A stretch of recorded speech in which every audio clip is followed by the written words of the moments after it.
जय हिंद दोस्तों, मैं हूं जितेंद्र दीक्षित। 4 PM महाराष्ट्र में आपका स्वागत है। इस वक्त देश की सबसे बड़ी खबर नीतीश कुमार को लेकर है। जी हां, नीतीश कुमार फिर एक बार पलटी मारने जा रहे हैं। यही कहा जा रहा है कि बिहार में जो महागठबंधन है उसको छोड़कर फिर से एक बार नीतीश कुमार बीजेपी के साथ हाथ मिलाने जा रहे हैं और फिर से एक बार एनडीए के साथ जुड़ेंगे। जाहिर तौर पर इससे उस इंडिया अलायंस को झटका लगा है जो कि बीजेपी के खिलाफ चुनाव लड़ने के लिए तैयार हुआ था। तमाम बीजेपी विरोधी पार्टियां, विपक्षी पार्टियां एक साथ आई थी। यह वही इंडिया अलायंस है जिसकी ओर से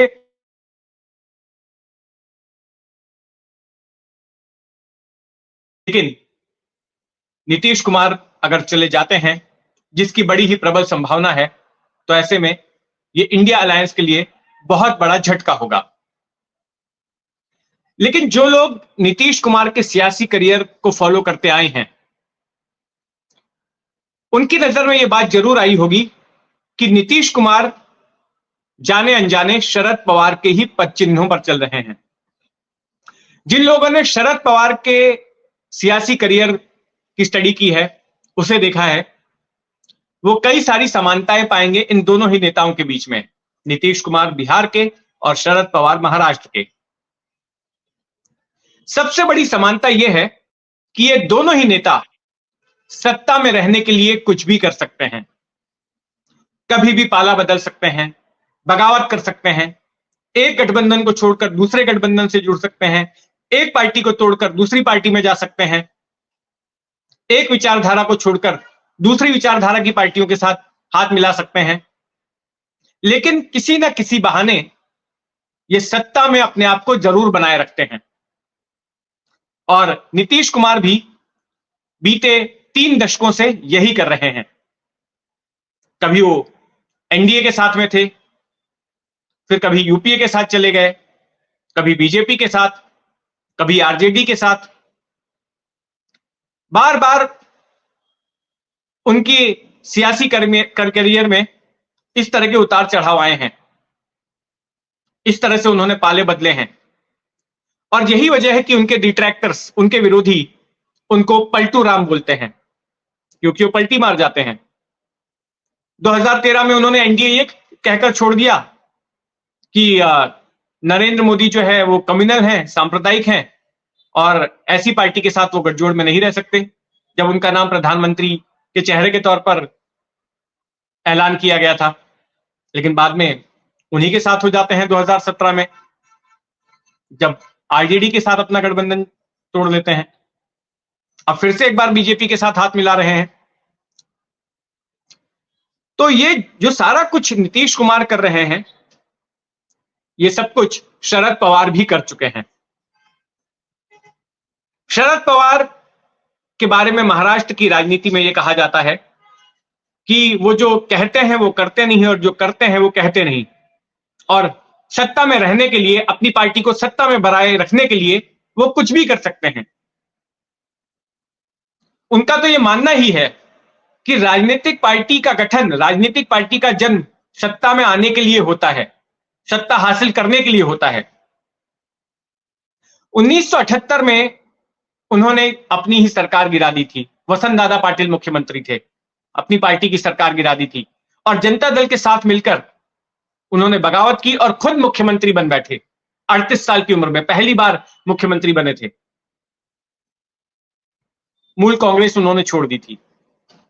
लेकिन आगे जाकर ऐसे घटनाक्रम हुए कि वो फिर से कांग्रेस में आ गए और फिर कांग्रेस की ओर से मुख्यमंत्री बनाए गए।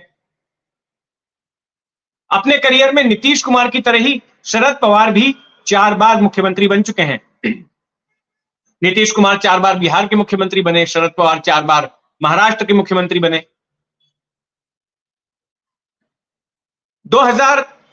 1999 में, साल 1999 में उन्होंने कांग्रेस से बगावत कर दी, पवार ने, यह कहते हुए कि एक विदेशी मूल की महिला को स्वीकार नहीं करेंगे नेतृत्व के तौर पर।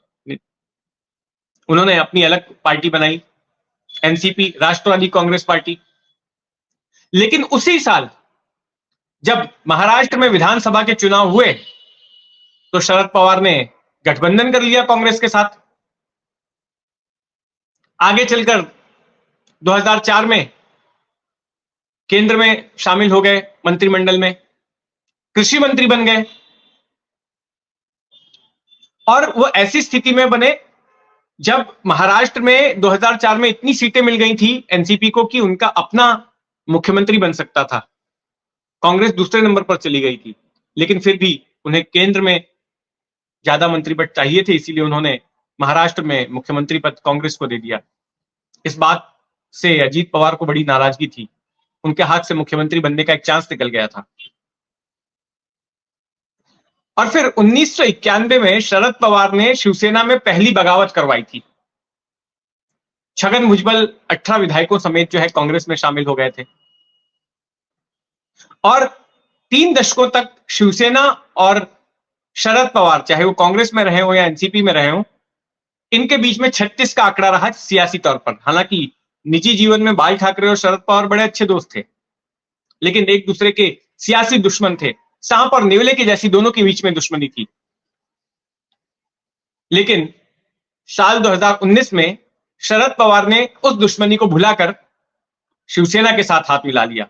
क्यों? क्योंकि शरद पवार को सत्ता में आने का मौका मिल रहा था। नहीं तो शरद पवार को इतनी सीटें नहीं मिली थी, उनको तो विपक्ष में ही बैठना था।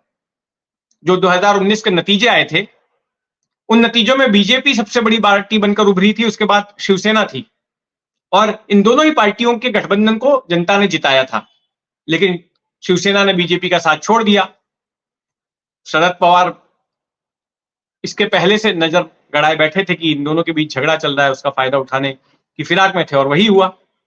तो विपक्ष में रहते हुए भी उन्होंने ऐसा खेल खेला कि उनकी पार्टी सत्ता में आ गई। उन्होंने उद्धव ठाकरे को तो मुख्यमंत्री बनवा दिया, लेकिन जो तमाम अहम विभाग थे, वित्त विभाग, गृह विभाग और दूसरे मलाईदार विभाग, वो उन्होंने अपनी पार्टी के पास रख लिए। तो तीसरे नंबर की पार्टी होते हुए भी उन्होंने अपनी पार्टी को सत्ता में ले आया, सत्ता में बने रहे। तो ये शरद पवार की रणनीति रही है। लेकिन लगता है कि नीतीश कुमार तो अब उनसे भी आगे निकल गए हैं। जिस तरह से नीतीश कुमार हर 2-3 साल में खेल खेलते हैं और किसी ना किसी तरह से अपने आप को सत्ता में बनाए रखते हैं, मुख्यमंत्री पद पर बनाए रखते हैं, तो उनका एक खेल बड़ा ही दिलचस्प है।